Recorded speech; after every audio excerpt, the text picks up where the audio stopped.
Oke, kali ini kita lanjutkan lagi ya. Untuk bab selanjutnya adalah bab PMS atau bab cacing. Bab cacing, bab vermas ini nanti akan juga dibahas pada kalau seandainya kalian masuk diterima di Fakultas Kedokteran. Oke, sekarang yang pertama ya, yang saya bahas adalah platyhelminthes. Ya. Apa artinya platyhelminthes? Itu adalah cacing apa? Pipih, plat. Ya. Katakan cacing pipih adalah cacing plat. Ya, itu. Di mana platyhelminthes ini terdiri atas 3. Ya, terdiri atas 3. Yang pertama nanti ada yang namanya Turbellaria. Ya. Yang kedua nanti ada yang namanya Trematoda. Yang ketiga adalah Cestoda. Nah, Turbellaria ini adalah cacing yang tidak bersifat parasit ya, banyak didapatkan di air, parit, selokan dan sebagainya. Ini karena dia punya alat getar, makanya ada yang mengatakan dikatakan sebagai cacing getar. Karena soal bab ini di soal ujian masuk PTN jarang ditanyakan, makanya ini juga saya akan jelaskan simple aja ya. Pokoknya yang penting bahwa kamu tahu bahwa ini adalah cacing yang punya daya regenerasi yang cukup tinggi. Cacing ini ya habitatnya ya itu di air, makanya dia sifatnya tidak parasit ya. Yang kedua lagi dia punya kemampuan daya regenerasinya tinggi. Jadi kalau dipotong berkali-kali dia akan tumbuh banyak ya. Cacing ini bentuknya demikian ya, jadi kayak gini ya, kayak gini, nah demikian, nah gini. Dan karena dia di luar tubuh, makanya di situ dia ada bintik mata ya, ini dikatakan sebagai bintik mata, walaupun sebenarnya ini nggak terlihat, hanya untuk mengetahui kondisi cahaya saja. Dia kalau ada cahaya dia akan menuju ke adanya cahaya. Di sini dia punya mulut bagian ventral, ya kan? Nah, nanti di sini masih berhubungan dengan satu rongga, namanya rongga gastrovaskuler. Ya.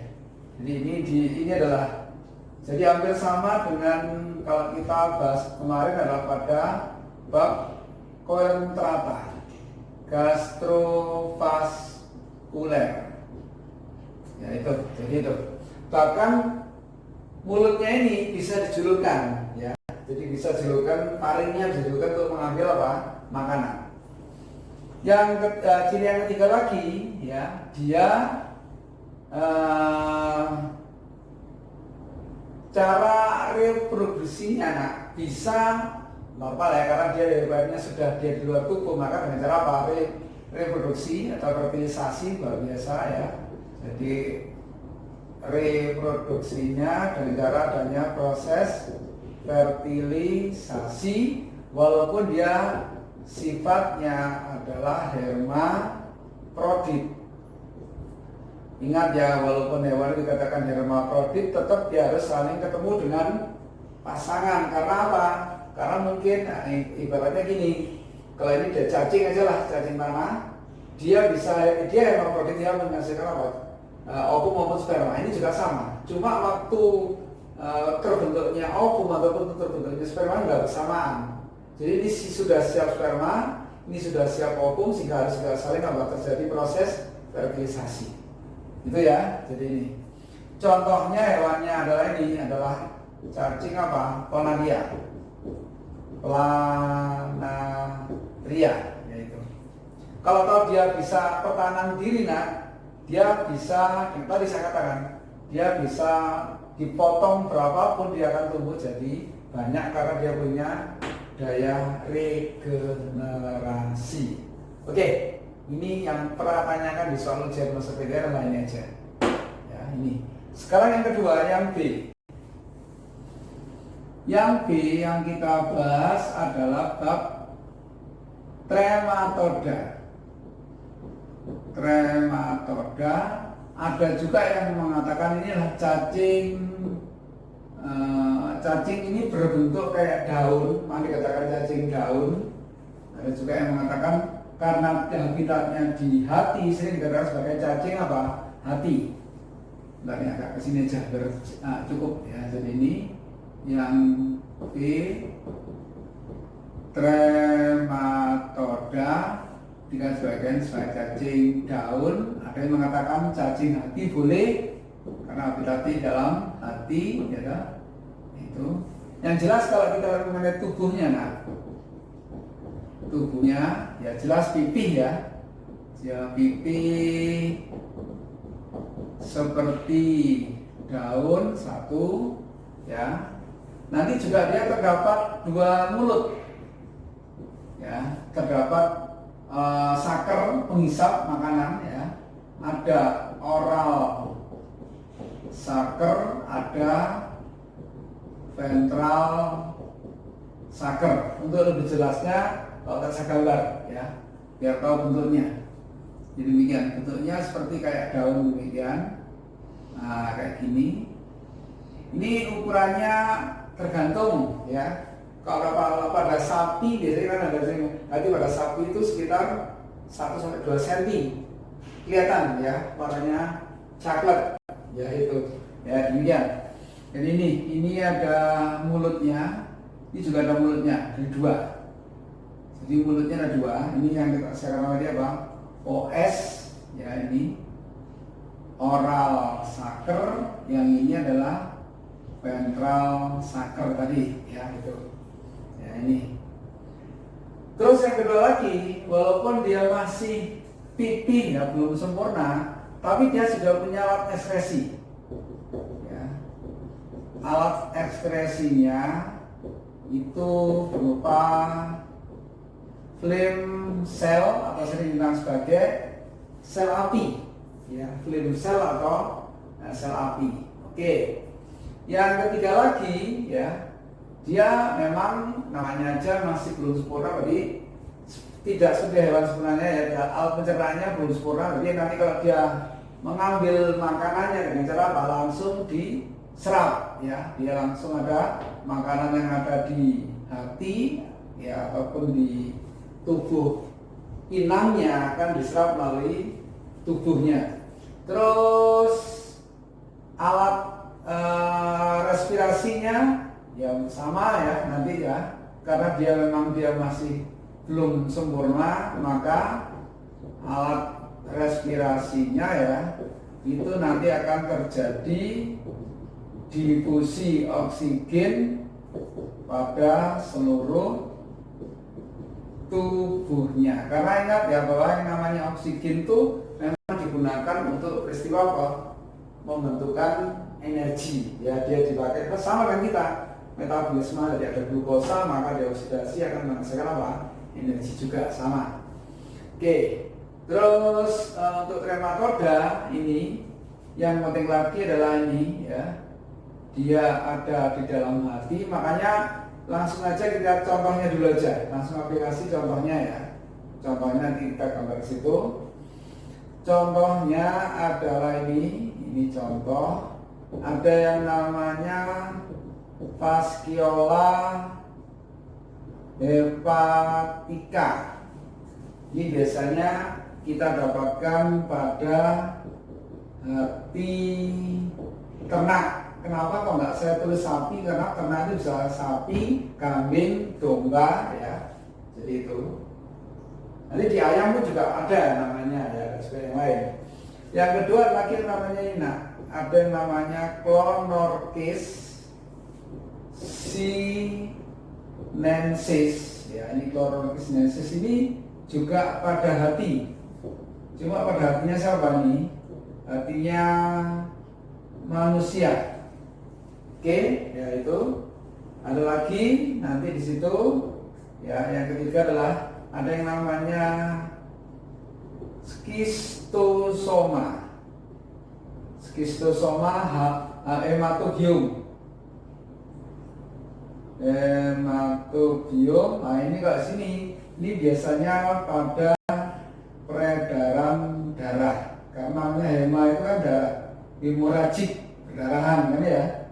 Nah, ini peredaran darah biasanya dia masuknya melalui ini. Coba ya, kalau kita katakan cacing ini masuk ke dalam ternak itu melalui larva yang menempel pada makanannya. Ya misalkan di sini, pokoknya semuanya sama makanan. Ya, jadi ini bisa berupa rumput di sini ya rumput dan sebagainya, atau tanaman air. Ini bisa pada apa? Nah, ikan mentah. Biasanya pada orang-orang Jepang suka makan ikan mentah, makanya di sini. Sedangkan di sini dia akan menembus kulit, menembus kulit kaki. Nah, untuk jelasnya coba kita lihat mengenai proses perjalanan dari cacing hati tadi. Ya, ini misalkan kita lihat siklusnya ya. Awalnya selalu dari mana? Dari penderita. Ya, selalu awalnya selalu dari penderita. Jadi di sini ini siklus cacing hati ya sebagai berikut. Awalnya ini kata gambar ya, langsung aja saya gambarkan ini adalah penderita. Oke, ya, jadi kata gambar ya, nanti dia mengeluarkan apa? Feses ya. Jadi dia mengeluarkan feses ya. Nah, itu feses itu di situ mengandung telur di sini. Di sini dia mengandung telurnya cacing. Nah, nanti di sini anggap aja biasanya ini selalu di daerah perairan ya. Nah, ini ada perairan gini ya. Nah, ini adalah ekosistem air. Yang jelas bahwa semua pembuangan dari feses itu kan mesti dibersihkan melalui dengan apa? Air. Air menuju ke selokan ke sungai, akhirnya bisa juga ke mana-mana kan ya itu. Nah, nanti begitu telur cacing itu sampai menuju ke air, ekosistem air sini ya, nah demikian, ya ini, maka dia menetas nak ya, jadi larva yang namanya Miracidium. Jadi anggap baca ini ya, ini juga sama dengan tadi, ini juga dia punya apa? Punya silia ya. Jadi larva yang bersilia juga, hampir kayak pada kita bahas pada planola tadi ya. Jadi ini ada larva yang bersilia. Gambarnya demikian ya, anggap baca kayak gini ya. Nah, anggap baca kayak gini. Nah, demikian. Nah, itu. Selanjutnya Miracidium tadi nak, dia akan masuk ke dalam tubuhnya inang. Ya, misalkan anggap baca ini tak gambarkan, ini adalah satu inangnya. Nah, ini khas sekali ya, demikian. Ya, ini adalah, nah ini siput atau bekicot ya, nah, kayak gini tadi ya. Jadi itu, jadi dia masuk ke dalam, sebenarnya bukan masuk dimakan dia, tapi masuk di bagian lingkup cangkangnya sebenarnya begitu ya. Jadi itu, jadi nanti dia masuk menjadi larva ya, namanya apa nak? Sporokis. Sporokis nanti jadi yang namanya adalah redia ya. Redia itu nanti ada yang ya istilahnya dia akan keluar sini itu menjadi larva yang namanya Cercaria ya. Jadi sporokis itu bentuk kayak kista gitu ya. Nah, kayak bentuk kayak kista demikian. Kalau redia itu bentuknya sudah ya, bentuknya kayak demikian ya. Nanti karena kalau Cercaria itu bentuknya sudah di sini ada ekornya. Nah, demikian Cercaria itu. Ya, jadi ini bentuk redia demikian ya. Nah, itu. Jadi ini bentuk kista ya itu. Ini lebih besar ya itu. Nah, karena serker itu nanti dia sudah berenang di air, ini kan di air ya, saya kira sini di air, sini, maka nggak masalah di sini ada tanaman air. Bisa ini adalah rumput ya, atau mungkin di sini ada apa? Ikan. Ya, anggap aja di sini. Nah, ini adalah satu ikan ya. Nah, oke ya. Jadi nanti itu ya.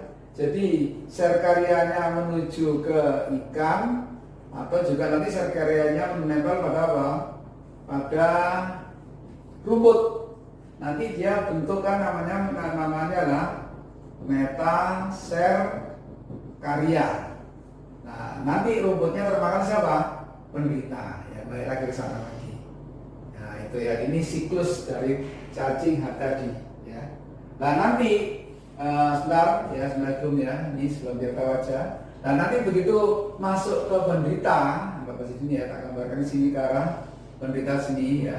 Nah, dari penderita nanti dia dewasanya di dalam apa? Hatinya. Ya, jadi kalau sini ada, saya katakan sini ada pencernaan ya, pencernaannya si penderita, terus menuju ke mana? Hati ya, dari hati menuju ke mana? Ke usus ya, sini menuju ke usus. Nah, akhirnya dia keluar sama-sama Pak, feses lagi ya. Jadi itu, jadi dari tercemarnya penderita tadi itu, atau lebih bagusnya tak gambar sebelah sini aja ya, biar tahu urutannya ke sini ya, ini. Jadi di sini ada gambar lah, dia masuk dalam pencernaannya si penderita, akhirnya menuju ke apa? Dia dewasanya di dalam hati, ini bentuk dewasa nanti ya. Saya katakan ini bentuk dewasa dari cacing. Selanjutnya nanti dikirim ke usus ya, dari usus akhirnya dibuang oleh apa? Feses lagi. Nah, itu jadi urutannya demikian ya. Jadi ada mulai mulut nanti di situ ya, ada mulut, terus masuk ke pencernaan, masuk menembus ke hati dewasa, bertelur, telurnya keluar bersama-sama dengan feses, akhirnya balik lagi demikian. Inilah proses daripada cacing hati. Oke, nanti bisa dicoba latihan soal di buku Jamden. Oke. Selanjutnya adalah bab yang paling akhir cacing papilmi tes adalah ini, yang C ya. Yang C adalah bahas bab kestoda. Kestoda sering dikatakan sebagai cacing pita. Kenapa? Karena memang pipi panjang. Ya, gitu. Jadi kalau kita mengenai tubuhnya dia, ya, tubuhnya itu adalah pipi. Di sini saya katakan pipi bersegmen-segmen atau istilahnya berlapis-lapis lah ya, berlapis-lapis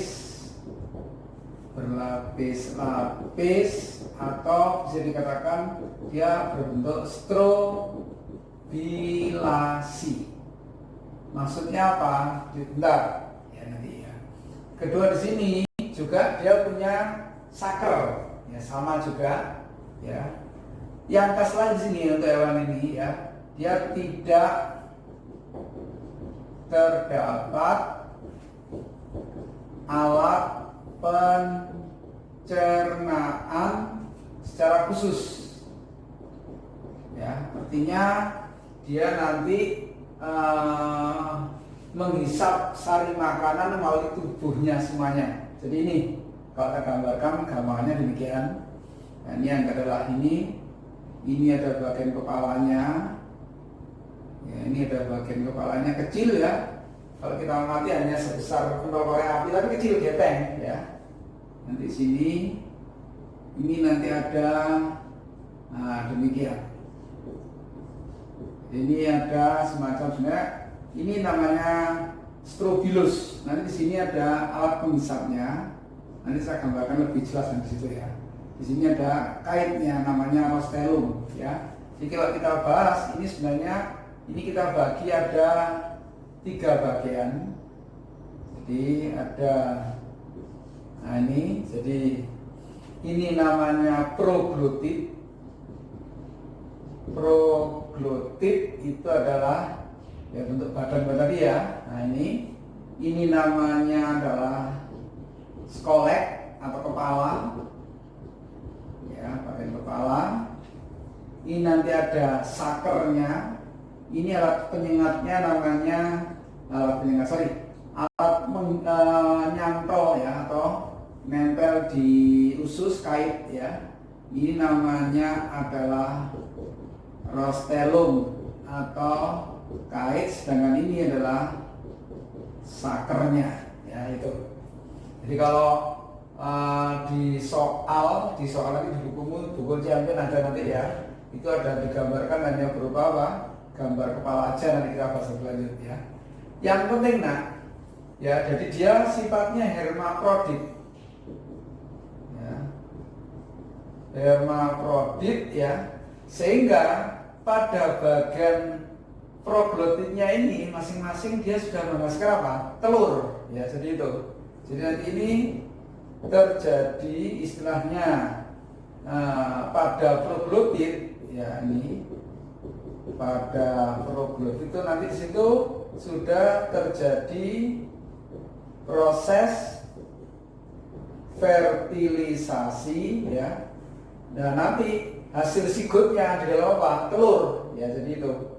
Jadi ini nanti terbentuk sigotnya ya, terbentuk sigotnya itu di dalam telur. Jadi artinya dalam produk ini sudah banyak didapatkan telur-telur di sini. Ada telur, ya artinya telur yang sudah istilahnya sudah mengandung sigot, ya atau sudah mengandung larva lah, macam larva nanti ya itu. Jadi ini adalah bentukan telur-telur tadi. Ya, jadi semakin ke belakang itu dia semakin banyak mengandung telur. Dan ini bisa lepas. Jadi nanti kalau ini nyantol di usus, iya, nanti dia akan melepaskan bagian proglotit yang paling terakhir. Ini keluar bersama-sama apa? Feses. Nah, nanti dia membentuk lagi. Makanya pernah ditemukan bahwa dalam usus penderita ini biasanya hanya pada manusia aja. Ya, pada usus penderita itu bisa ditemukan cacing pita sepanjang hampir 3 meter. Ya itu. Ya ini. Oke, ciri lagi untuk cacing ini adalah, saya pikir nggak perlu ya tambah lagi ya, ini aja contohnya aja langsung ya. Ini contohnya adalah pertama ada yang namanya Taenia solium, ada lagi yang namanya Taenia saginata, ada lagi yang namanya Echinococcus granulosus. Nah ini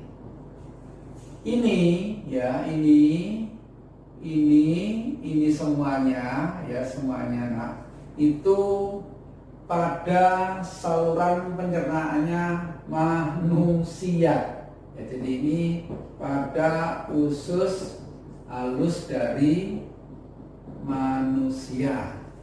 Loh Pak, katanya cacing ini dari babi. Bukan, cacing ini dia larvanya ada di daging babi. Ya, jadi kalau saya katakan nanti di sini ada larva nanti ya. Jadi larvanya itu namanya ini Cysticercus ya, nanti ini ya. Itu dia nanti pada daging. Ya, ini pada daging babi, ini daging sapi, ini daging anjing. Nah, ini semuanya ada. Ya, jadi larvanya ini dia terdapat pada daging babi, daging sapi maupun daging anjing. Terus kok bisa proses bisa ke manusia bagaimana? Ini siklusnya. Ya, sekarang yang terakhir ini ya. Kita bahas siklus dari cacing pita. Selalu pertama kali dari mana? Dari penderita. Ya, selalu dari penderita ini. Nah, sekarang ini adalah penderita sama tadi ya. Penderita tadi mengeluarkan apa? feses, ya dia. Nah, ingat nak, fesesnya itu mengandung tadi, ya. Jadi fesesnya ini di dalamnya ini ada protoan dari proglotit, ya. Jadi situ. Jadi di sini fesesnya itu terdapat proglotit yang sudah punya apa? Telur. Nah, ini tadi. Nah, nanti feses ini mungkin mencemari makanan, ya. Jadi dia mencemari makanan, termakan oleh siapa? Hewan, ya. Jadi itu. Jadi kalau misalnya saya katakan di sini, saya gambarkan ini ada hewan. Nah, ini anggap aja lah hewannya. Ini ya, anggap aja nih hewannya tak gambarkan kotak. Nah, demikian ya. Anggap aja ini bisa. Kalau saya gambar bagus, nanti kamu gak bisa gambar, makanya tak gambar yang biasa aja. Saya tahu, ya. Nah ini, nah nanti si proglotit ini kan mencemari makanan ya nanti ya, istilahnya gitu ya. Jadi dia ini mencemari makanan hewan, entah sapi, entah kambing, entah domba, entah babi. Bapak kok bisa gini? Kembali lagi ya, yang namanya feses itu pembersihan itu melalui apa?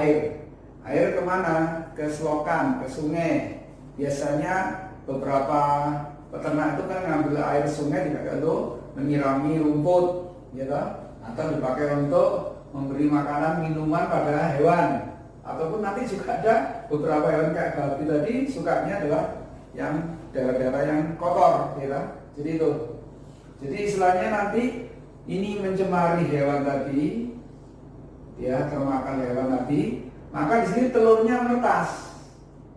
Ya, si telur ini menetas. Jadi anggap aja lah ini telur tadi dia menjadi bentukan yang namanya oncosphere.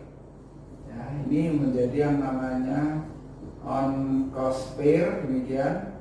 Oncosphere itu berubah lagi jadi hexagon, ya ini. Nah, nanti ini berubah jadi yang namanya cysticercus. Nah, ini pada daging. Jadi dia nempelnya pada daging yang tadi. Ya, ini nempelnya pada dagingnya hewan, bisa sapi, bisa babi, bisa kambing ya, itu ya. Jadi itu. Nah, nanti daging yang mengandung cysticercus tadi itu termakan oleh siapa? Hewan, manusia ya, jadi itu. Jadi ini akhirnya lainnya ini juga ke si lagi ya. Nah, nanti di situ tetap dewasanya di mana? Di usus halusnya siapa? Manusia. Oke, dah ini selesai. Nanti kamu bisa lihat di buku Cianten, maka kamu coba bisa kerjakan halaman 19 mulai nomor 187 sampai ya ini mungkin banyak kalah yang lainnya yang untuk nematen itu belum ya. Jadi ini sampai terakhir nomor 203 ya, jadi itu. Jadi halaman 19 ya nanti ya dibuka buku Champion halaman 19 nomornya 187 sampai 203. 187 sampai 203. Nanti kita berikan bahasan lagi ya. Terima kasih. Ya, assalamualaikum.